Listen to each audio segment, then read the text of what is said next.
The New York Jets have a bunch of players that are going to be free agents in these next few weeks, and Joe Douglas is going to have to figure out just who to re-sign. Sheldon Rankins is going to be high up on that priority list. Is he coming back in green and white?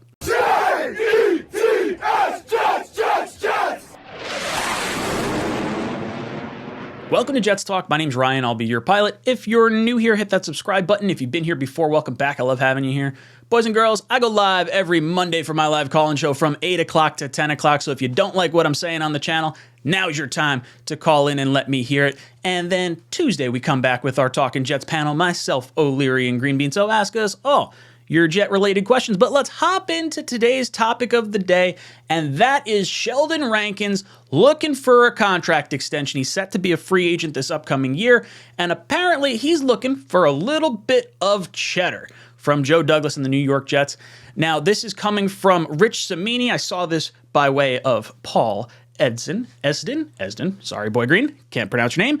He says that Sheldon Rankins is believed to be looking in the $8 to $10 million a year range. That would place him somewhere between the 16th and 23rd highest paid interior defensive lineman. Now, where that kind of compares, Sheldon Rankins played 56% of the snaps. Foley Fatukasi, 46% of the snaps, gets $10 million. DJ Jones, 55% of the snaps, gets $10 million. BJ Hill, 79% of the snaps, gets $10 million.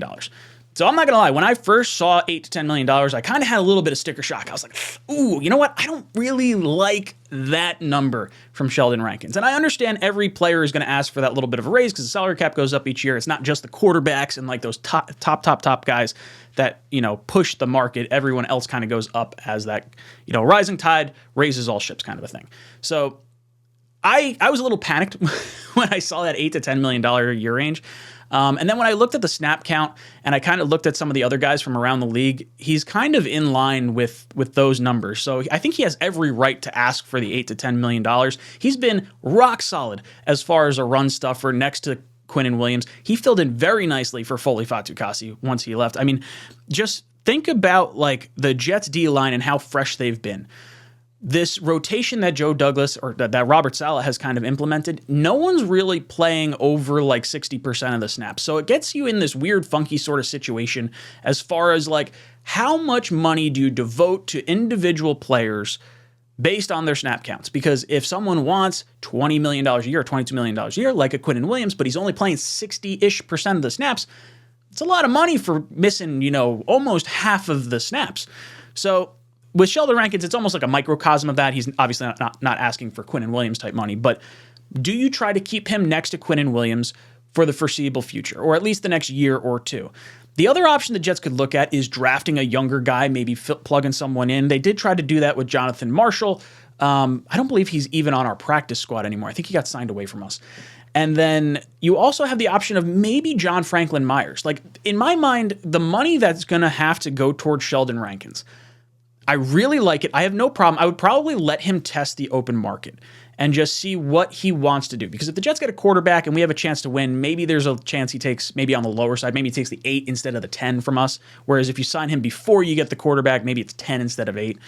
I think that's an interesting option. I think having him come back in that kind of capacity. The other option with John Franklin Myers, since John Franklin Myers has that interior and edge presence, maybe you slide John Franklin Myers inside next to Quinnen Williams.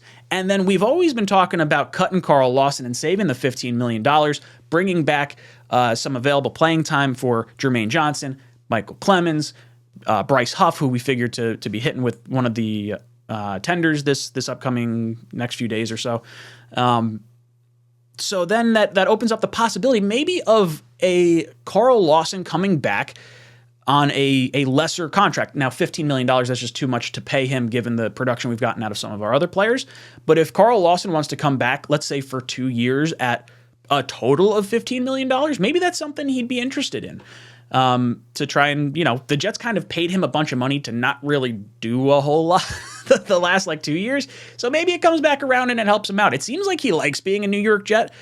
And you kind of keep some nice edge presence around here. I don't know. The Jets defensive line is going to be fascinating to me. How do they handle it? One, with Quinnen Williams. How do they handle it with Sheldon Rankins, with Lawson, possibly leaving and getting cut? I don't know. It could be really interesting. And as far as like the Jets' top 5 defense this past year, next year the Jets have a really tough schedule as well. I think we're in the top 5 as far as like projected strength of schedule.